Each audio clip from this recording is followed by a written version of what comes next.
मित्रों, यह एक सवाल है कि अच्छे लोगों की मृत्यु जल्दी क्यों हो जाती है। अक्सर ये देखा जाता है कि अच्छे से और धर्म में चलने वाले लोगों की मृत्यु अक्सर जल्दी ही हो जाती है। शास्त्रों में तो बताया गया है कि कलयुग में लोगों की उम्र 30 साल ही रह जाएगी और कलयुग का अंत होते होते इंसान की उम्र औसतन 20 साल ही रह जाएगा। आपने ये भी सुना होगा कि भगवान अच्छे लोगों को जल्दी बुला लेते हैं। मित्रों, धर्म कोई सा भी क्यों न हो, हर किसी में यही बताया गया है कि जिसने इस धरती पर जन्म लिया है उसकी मृत्यु निश्चित है। और अगर बात सनातन धर्म की करें तो इसकी एक मान्यता के अनुसार बच्चों के जन्म की 6ठी रात ही ब्रह्मा जी उसकी किस्मत लिख देते हैं, जिसमें उसके आने वाले कल जैसे विवाह, पढ़ाई, नौकरी, यहाँ तक मृत्यु की तारीख भी शामिल होता है। ये निर्णय तो भगवान ही करते हैं कि किसकी उम्र कितनी है। आपने ये कहावत तो जरूर सुनी होगी कि जितनी चाबी भरी राम ने उतना चले खिलौना। दोस्तों, इस कहावत में साफ है कि किसकी मृत्यु कब होनी है ये तो भगवान ही तय करते हैं। वैसे तो अच्छे लोगों की मृत्यु जल्दी हो जाने के कई कारण हैं, लेकिन पहले कारण समझने के लिए आपको ये जानना होगा कि हम जो कुछ भी इस जन्म में करते हैं उसका जवाब हमें ऊपर यमराज को देना होता है। अगर उसके पाप का पलड़ा भारी होता है तो उसे नर्क में यातनाएं काटनी पड़ती है, और अगर पुण्य का पलड़ा भारी हो तो उसे सुख मिलता है। और यही चक्र कई युगों तक चलता रहता है जब तक उसे मोक्ष की प्राप्ति नहीं हो जाती। इस मृत्यु लोक में हर कोई अपने किए की सजा ही भुगतने के लिए आता है।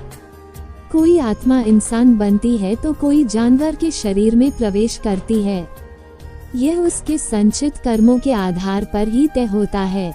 इसके अलावा उसे जन्म देने वाली माता पिता के संस्कार भी उसके अंदर आते हैं। इसके बाद वह जो कर्म करेगा उसके हिसाब से उसे पुण्यात्मा या फिर दुरात्मा कहा जाता है। अब यही पुण्य आपकी मृत्यु की तारीख को भी बदल देते हैं।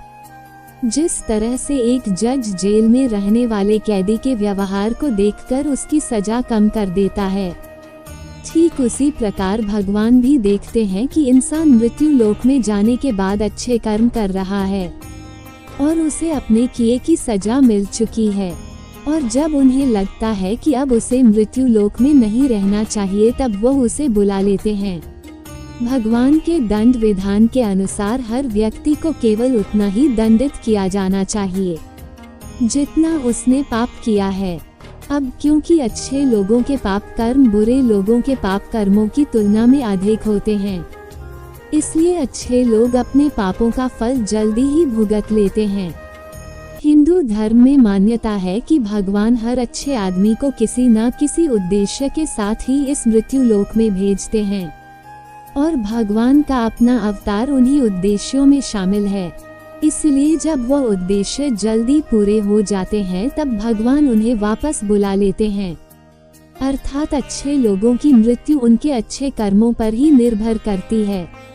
इसके अलावा आपको ये भी बता दूं कि जो लोग ये कहते हैं कि मरने के बाद इंसान खाली हाथ जाता है, तो आपको ये जान लेना चाहिए कि 3 चीज ऐसी हैं जो मरने के बाद भी उसके साथ जाती है।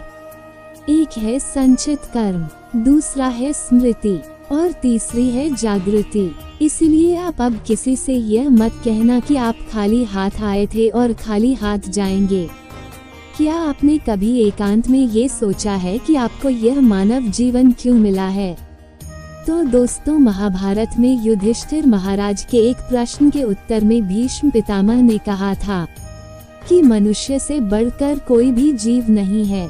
आपको ये जानकर आश्चर्य होगा कि 84 लाख योनियों के बाद हमें मनुष्य जीवन मिलता है और संसार के सभी प्राणियों में मनुष्य ही सबसे श्रेष्ठ है। इसकी वजह है मनुष्य में सत्य एवं सत्य का विवेक करने वाली हमारी बुद्धि का होना। लेकिन इस धरती पर हम दुनियादारी के चक्कर में कुछ इस तरह फंस जाते हैं कि हमारी बुद्धि सीमित दायरे के अंदर ही सिमट कर रह जाती है। हम सांसारिक सुखों को ही सब कुछ मानकर उसमें लिप्त रहने में ही अपना सौभाग्य और अपने जीवन की सफलता समझते हैं। यही गलती हम कर जाते हैं, क्योंकि इसके बावजूद कोई भी व्यक्ति ये दावा नहीं करता कि वो पूरी तरह से सुखी है। सच्चाई यह है कि हमें सामान्य मानव जीवन के उद्देश्य की पूर्ति के लिए निरंतर प्रयास करते रहना चाहिए।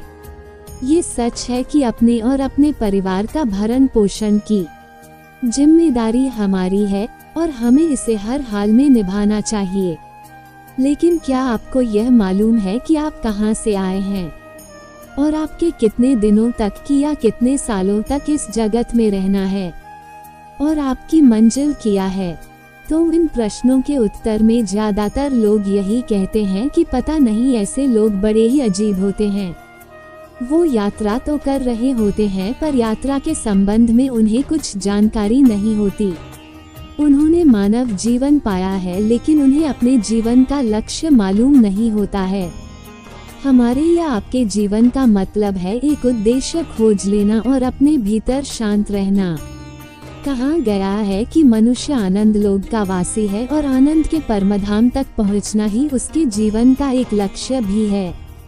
इसलिए मनुष्य को इस संसार की मृग मरीचिका से निकलकर भव्य जीवन की प्राप्ति के लिए साधना के मार्ग को अपनाकर अपने गंतव्य को पहचानना चाहिए। इसी तरह दोस्तों, श्रीमद् भागवत गीता में भी भगवान श्री कृष्ण कहते हैं कि यह एक आध्यात्मिक और ईश्वरीय जीवन का पथ है। इसे प्राप्त करके मनुष्य मोहित नहीं होता है। अगर कोई जीवन के अंतिम समय में भी इस तरह की स्थिति में हो तो वह भगवत धाम में प्रवेश कर जाता है। मनुष्य कृष्णा भावनामृत या दिव्या जीवन को एक क्षण में तुरंत प्राप्त कर सकता है। इसलिए दोस्तों, आपको सदैव सत्य के मार्ग पर ही चलना चाहिए और भक्ति भजन हमेशा ही करना चाहिए।